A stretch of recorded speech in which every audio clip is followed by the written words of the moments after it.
Okay, so Kathy, with the three elements in equine therapy are equine psychotherapy, Equine-assisted psychotherapy, okay, which you need to have an LCSW present, and you actually use a combination of a couple different models. One is the EGALA model, which is Equine-Assisted Growth and Learning Association, which I am certified in, along with some other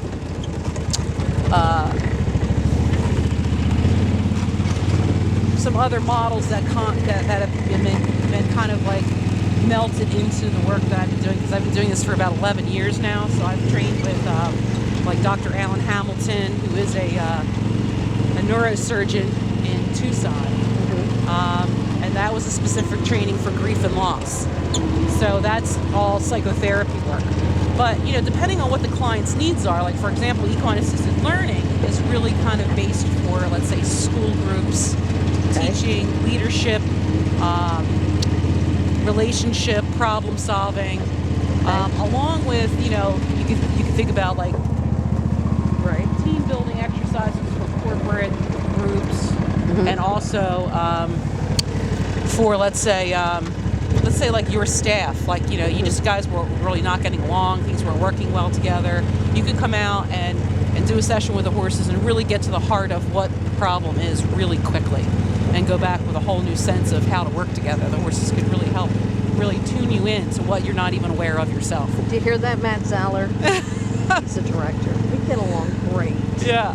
We don't need this. Yeah, so but then you also have equine-assisted awareness. And awareness is basically for maybe just somebody that's wants to get more in touch with their self or their desires, or they're really just not happy and they're trying to find their way, or they're struggling through a change, like changing careers, change of life. It kind of just really just taps into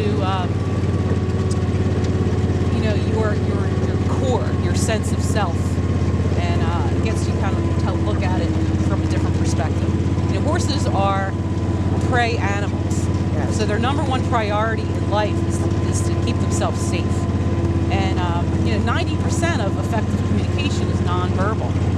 So when you experience equine-assisted therapy or equine-assisted awareness, it's all experiential, which means you learn by doing. So when you do something a certain way over and over and over again, right, and you just keep getting the same results, what does that make you? They say that makes you crazy, right, if you keep doing it the same way. Definition of insane. When you shift and you do something different, the horse immediately responds different. So what happens is that you get immediate feedback that's not based on an outside source, meaning it's not a teacher, it's not a boss saying good job, you're not getting a bonus, you're not getting an A, you're not getting a blue ribbon. What you're getting is immediately the horse now cooperates with you. So it creates a memory. So the neurotransmitters download that information, and chemically your body releases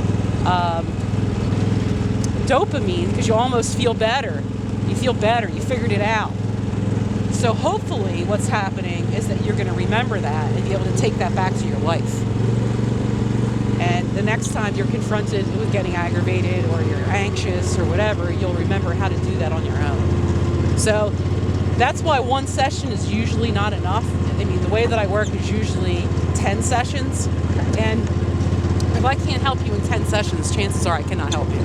It's called a brief approach. And it's not something you're going to continue doing over and over and over again. 10 weeks is not that many sessions for someone to look forward to seeing a significant change in their thinking and behavior. Right, and say like you really start liking horses after that, and you want to go on and have a relationship with a horse. Well, then you should absolutely go on and have a relationship with a horse, but it doesn't have to be a therapy session. You can take riding lessons, you can lease a horse, you can come out and just spend time with a horse and ride. It's not co-facilitated with a therapist. Maybe you're out of that zone, but you still want to feel the experience of being with a horse.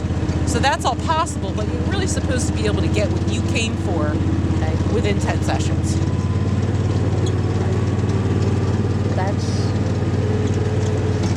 That's great, because it's not open-ended like traditional therapy. Exactly. Go on for years. Right, it's not open-ended. And you never get anywhere.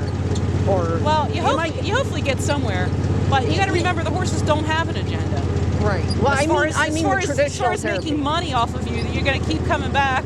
They Yes. don't have an agenda. They don't think Right. that far in the back. That's right. And all the activities I do, you're not allowed to really bribe the horse. Like, so there's no feeding the horses treats. Oh, I like. So what does the horse have?